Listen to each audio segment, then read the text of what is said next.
قرآن کریم فرقان حمید میں دو مقامات پر صریحاً اور ایک مقام وہ ہے جہاں پر اشارتاً، تو کل ملا کے 3 مقامات ہیں جہاں پر اللہ نے معراج کا ذکر فرمایا۔ سب سے پہلا مقام وہ آیت ہے جو میں نے ابھی تلاوت کی ہے اور اسی پر آج کا خطاب ہے۔ اگلا حصہ سورہ نجم کے حوالے سے ہوگا۔ سورہ بنی اسرائیل جو 15واں پارہ ہے، اس کا آغاز ہی واقعہ معراج سے ہوتا ہے۔ اللہ کریم نے ارشاد فرمایا کہ سبحان الذی، پاک ہے وہ ذات، اسرا جو سیر پر لے گئی، بعبدہ، کسے لے گئی؟ اپنے بندہ خاص کو۔ تو یہاں پر عبد سے مراد عبد کامل ہیں، اور وہ عبد کامل کی ذات ہمارے مصطفی کریم کی ذات ہے۔ سبحان الذی اسرا بعبدہ، پاک ہے وہ ذات جو اپنے بندہ خاص کو لے گئی۔ کب؟ لیلن، یہاں پر تنوین ہے، نکرہ ہے، لیلن، رات کے مختصر سے حصے۔ اب لازمی سی بات ہے کہ جو سفر ہوتا ہے اس کی ایک ابتدا ہوتی ہے کہ جہاں سے سفر شروع ہوا، اس کی ایک انتہا ہوتی ہے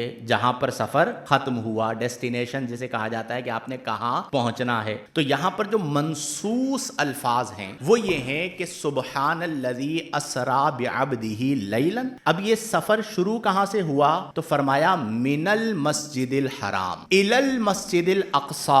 کہاں تک ہوا؟ فرمایا مسجد اقصی تک۔ اب یہ جو حصہ ہے اس میں چونکہ قرآن کی آیت میں اللہ کریم نے صراحتاً فرما دیا کہ من المسجد الحرام الی المسجد الاقصی، مسجد حرام سے مسجد اقصی تک۔ تو اہل علم نے لکھا ہے یہاں پر کہ اگر کوئی اس سفر کا انکار کرتا ہے تو وہ دائرہ اسلام سے خارج۔ وجہ اس کی کیا ہے؟ یہ صریح ہے، من المسجد الحرام الی المسجد الاقصی آیت کریمہ ہے۔ تو اگر کوئی اس کا انکار کرتا ہے تو وہ کس کا انکار کر رہا ہے؟ اور قرآن کا انکار یا قرآن کی ایک آیت کا بھی انکار انسان کو، مسلمان کو دائرہ اسلام سے نکال دیتا۔ تو یہ سفر منصوص ہے، آیت ہے اور صریح ہے، یعنی اس میں ایسا نہیں ہے کہ اشارت النص ہے، دلالت النص ہے، تعویل ممکن ہے، نو، یہ مؤول نہیں ہے، صریح ہے کہ من المسجد الحرام الی المسجد الاقصی۔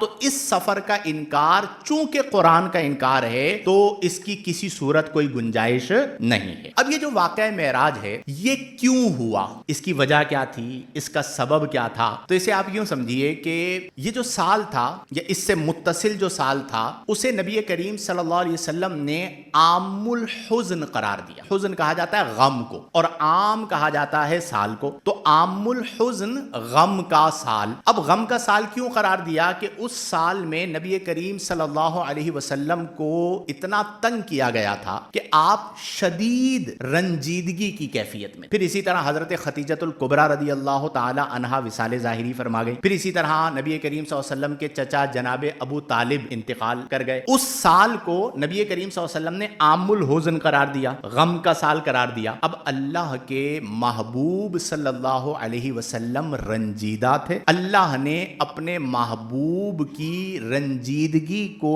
دور فرمانے کے لیے انہیں اپنی بارگاہ میں بلا لیا۔ تو یہ سبب ہے سفر معراج کا کہ اس لیے اللہ نے آپ کو معراج عطا فرمایا، اور یہ ہے معجزہ معراج۔